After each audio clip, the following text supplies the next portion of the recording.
The South African domestic cricket season is over, so let's talk about it. We're going to start off with the 4-day series and, in particular, with the batters.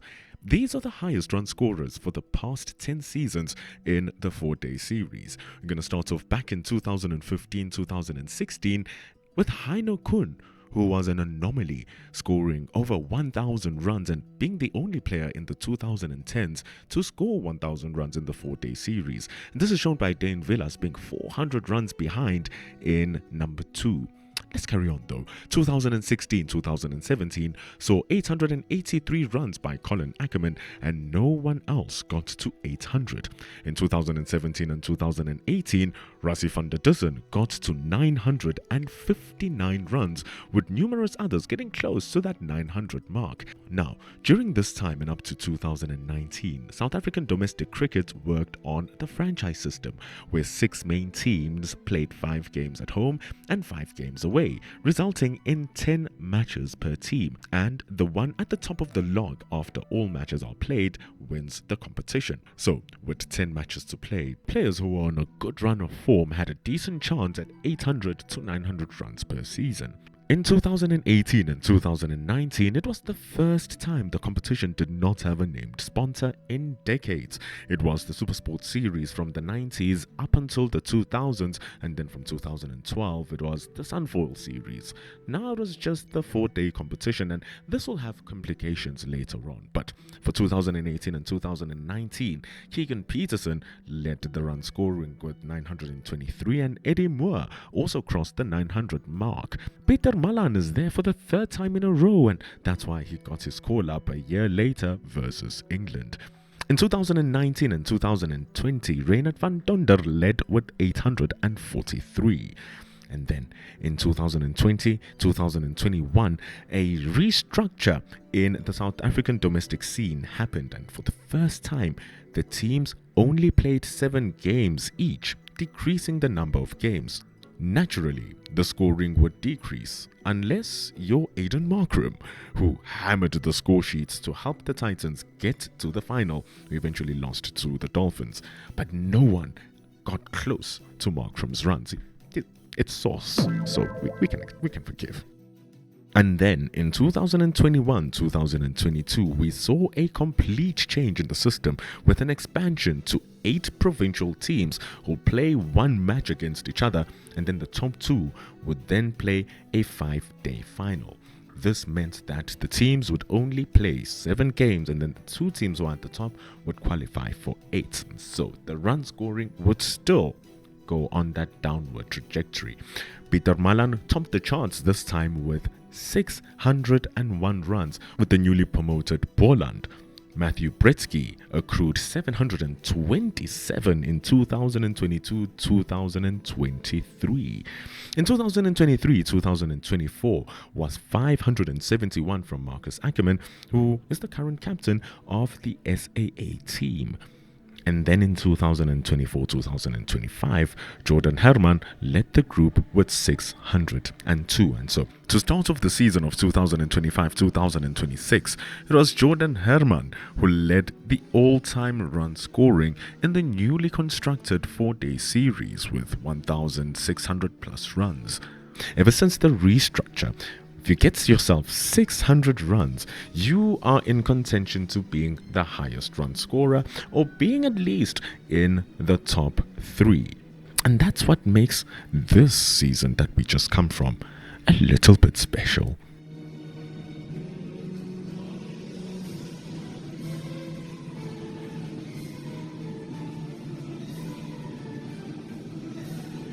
It's beautifully played by Kaplan. That is going to go to the boundary for 4. Yeah, outstanding innings again from Gavin Kaplan. He goes to his 4th first-class century. Lovely played.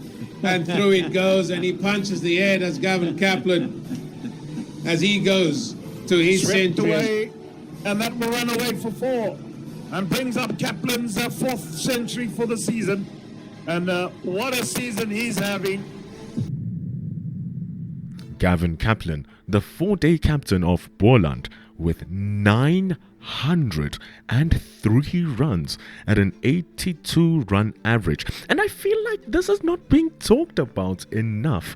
It started with the first match of the season versus the Momentum Multiply Titans at Boland Park, when Kaplan, scoring 238 runs, contributed to a 190-run partnership with Grant Rolofsson and then a 252-run partnership with Aviwem Gijima. This ended up with a win for Boland, a man of the match performance, and then that 238 remained the highest score of the season. I actually talked about this in another video we made about Gavin Kaplan earlier on in the season last.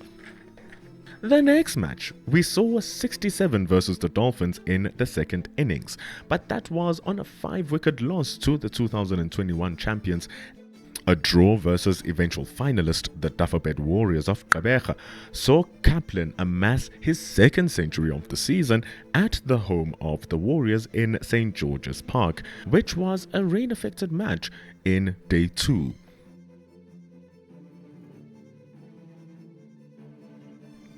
His third century followed the very next game versus the Tuskers in Pietermaritzburg, a ground which is not easy to score on and things are not going your way. He scored 152, which helped Boland to a 9-wicket victory. After the December and January break for the T20 Challenge and the SA20, the 4-day series returned, and in February, we saw Kaplan score his 4th century of the season versus the Northwest Dragons, scoring 144 in the second innings, and this was him batting at number 2. And with that, they closed off the season just 6 points behind that finals position of number 2 in what was a highly contested 4-day series. So, if we take a look at his 4-day season, he only misfired in 2 matches, one versus the eventual champions, the DP World Lions, and versus his former team, the Western Province, where Boland were absolutely drummed for an innings and 141 runs. But at least he did score 43 in the second innings. All in all, however, a season hardly gets better. Runs at home and away, runs at the top of the order, and runs at the start and at the end of the season, resulting in 909 runs at 82 with 400s. Maybe an SAA call-up? Who knows? But only time will tell. To close this bit, do you remember the leading overall scorers of the CSA 4-day series? Take a close look. At the start of the season, no Gavin Kaplan to be seen. And here's how it looks at the end of this season.